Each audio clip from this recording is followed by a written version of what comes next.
السلام عليكم الاخوان، نتمنى تكونوا بخير. اليوم جيت في واحد الفيديو، بغيت غير نتحدث معكم شويه صراحه. بغيت نبارطاجي معكم البيرفورمانس ديالي كندير اف اكس في 2023 وحتى كيفاش دازت هاد 2023 بالنسبه ليا كمتداول كنادير، لانه فوالا كاين داكشي اللي كنديرو على قبل الدراري اللي معايا في لي سيرفيس اللي كنعطي، وكاين حتى نادير كمتداول.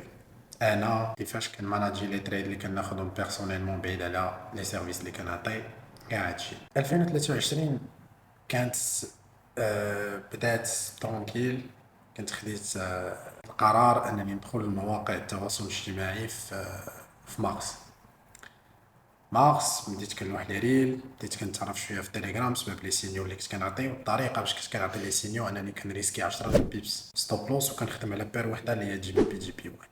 بهاد الطريقه هادي اثيرت بزاف ديال الناس الحمد لله. في ظرف ما كاملش شهرين، صعيب انك في الاول باش تبدا في شهرين انك تضرب 1000 متابع في لاشين ديال التليجرام، فكانت بدايه زوينه. لي ريل اللي كنت كنلوح في انستغرام كذا كنا كنضربوا دي ريزولطا مزيانين. خرجنا مثلا في مارس مثلا خرجنا ب 25%، ماي خرجنا ب 17%، جا جوان كنا هبطات البيرفورمانس شويه وخرجنا الشهر ب 5%. كان شهر صعيب، كنت خرجت جوج الاسابيع في الدرو داون، ولكن حاولت ما امكن انني نريكوبيري في جوج الاسابيع الثانيه. من بعد جا جويي كان شهر واعر، لانه الشهر الوحيد اللي كان عندي 100% وين ريت.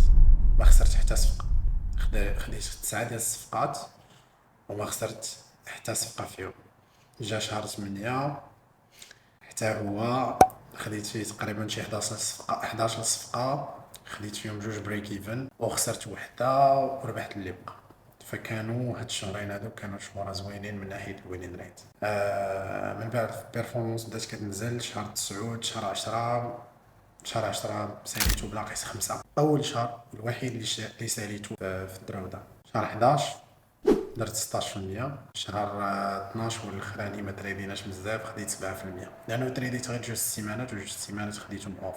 فالعام كامل ملي جيت نشوف لقيت راسي كندير اف اكس خديت 239 صفقه، ربحت منها تقريبا 121 وخسرت 99، واللي باقي كان بريك ايفن. فملي جيت نشوف لقيت بلا الوينين ريت ديالي تقريبا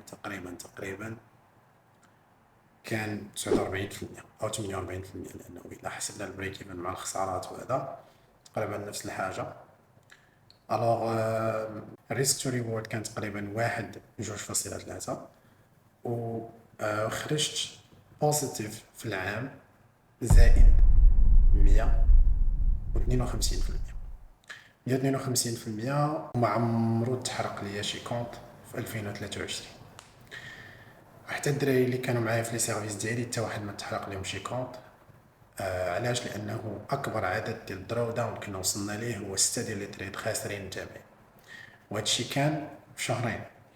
كان فيفري كان بالنسبه لي انا شخصيا، حيت ما كان عندي حتى واحد متابعني هذاك الوقت، لانه كنت مازال ما بديتش في السوشيال ميديا.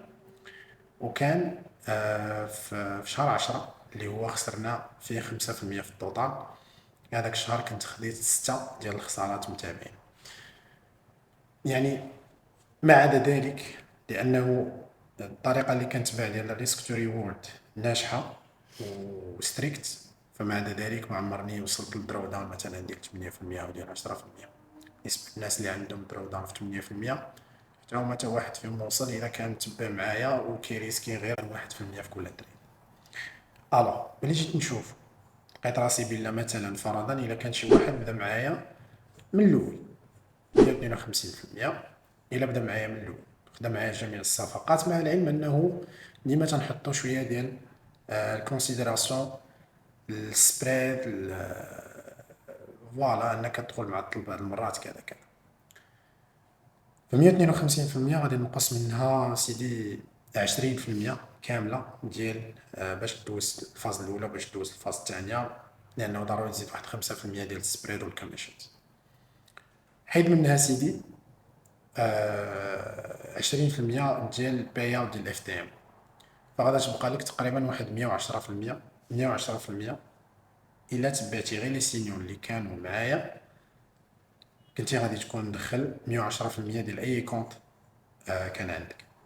واخا هذا نادير اف اكس، هادو لي ريزولطا ديال نادير اف اكس، سي اللي عنده شين في اي بي في تيليجرام.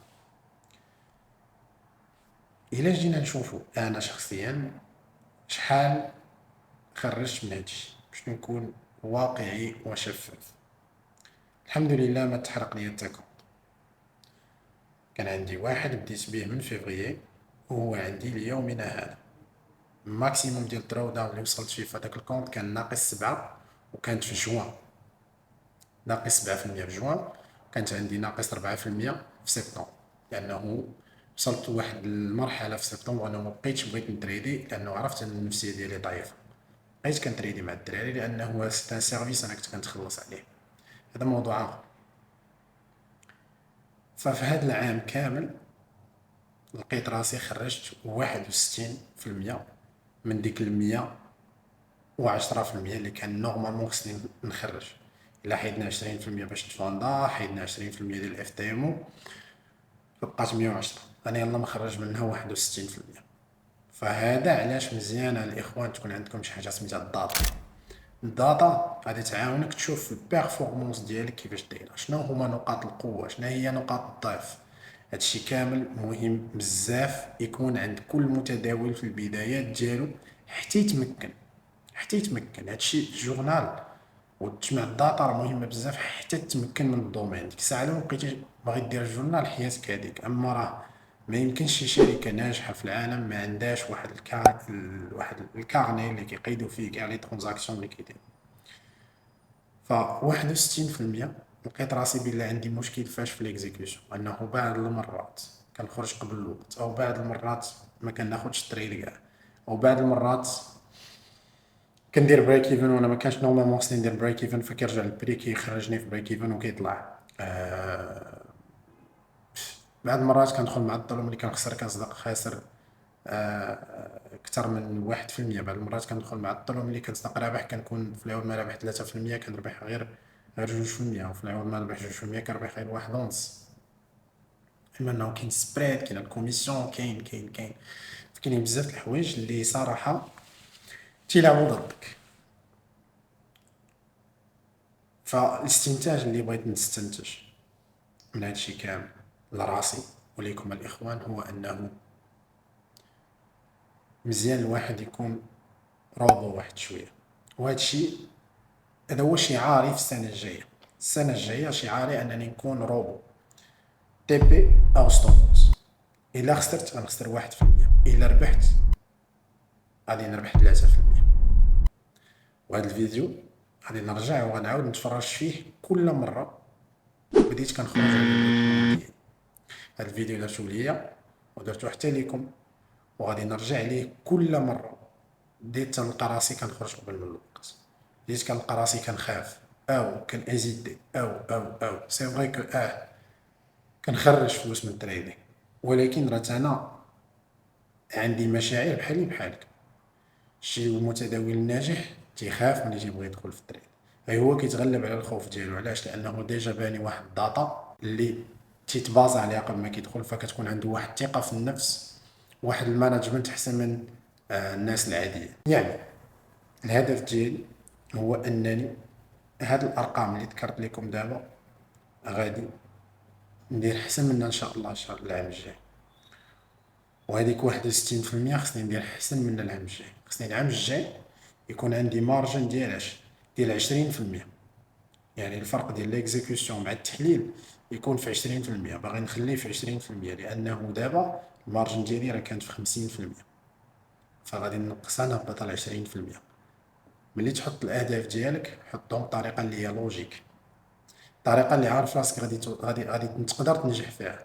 سينو بديت كنقول لا راه خص يكون قد التحليل قد كذا، شي حاجه اللي صعيبه. علاش؟ لانه التحليل كيكون بريسي اكثر من ليكزيكسيون بين ما تجي فين انك تدخل في التريد، راه بعض المرات البروكر يحطك في شي بلاصه اللي انت ما عاجبكش. المهم هذه هي البيرفورمانس ديال 2023. لو بلان ديالي العام الجاي هو انني نكون فريمون متخلص من لي زيموسيون، وانه لا وعندك وما عندكش. لا صافي، شوف دخلت في الصفقه، ياك درت التحليل ديالي وبان لي البري غادي يوصل لهاديك البلاصه، مينيموم ريسك تو ريورد غادي نديرو هو جوج، نريسكي 1% في كل صفقه، وغادي نحاول ما امكن انني ندير لراسي اسسمنت، يعني انني نجي نجلس مع راسي ونشوف الداتا ديالي كل 3 شهور، يعني كوارترلي غادي نبدا ندير هاد القضيه. فكنصحكم الاخوان ديروا نفس الحاجه، كرييو ان جورنال، وانا غادي نلوح لكم جورنال دو تريدينغ فيديو كيفاش تصايبوا، راه درت فيه لايف في انستغرام، وراه درت فيه دي ستوري في انستغرام، تبعوني في انستغرام الاخوان. وخصنا نتورغانيزاو الدراري، خصنا نخدمو، خصنا نكونوا بروفيسيونيل، ما خصناش نبقاو غير ندخلوا في الصفقات وهذا، لا لا، خصنا نتورغانيزاو فريمون. ولا كنا باغيين نوصلوا لواحد الهدف وكنا بغينا نمشيو مزيان، خصنا ضروري نتورغانيزاو.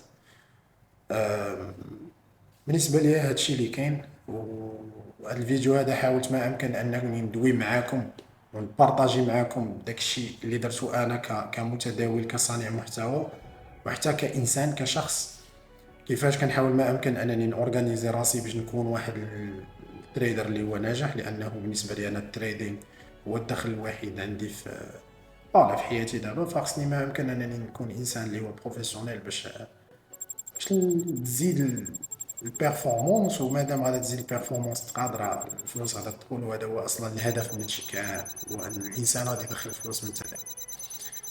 هذا ما كان الاخوان.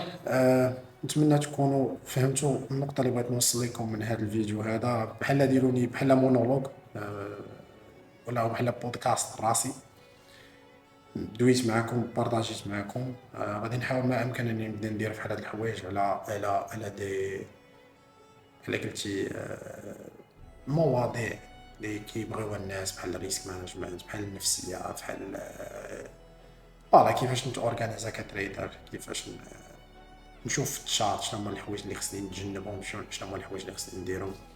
نحاول ما امكن نلقى شي مواضيع. خليو ليا في لي كومونتير علاش بغيتوني ندوي، شنو هما الحوايج اللي محتاجين انكم تسمعوا معلومات عليها، والحاجه اللي تعاودات بزاف ان شاء الله فغادي نطرق ليها. يا اخوان، السلام عليكم.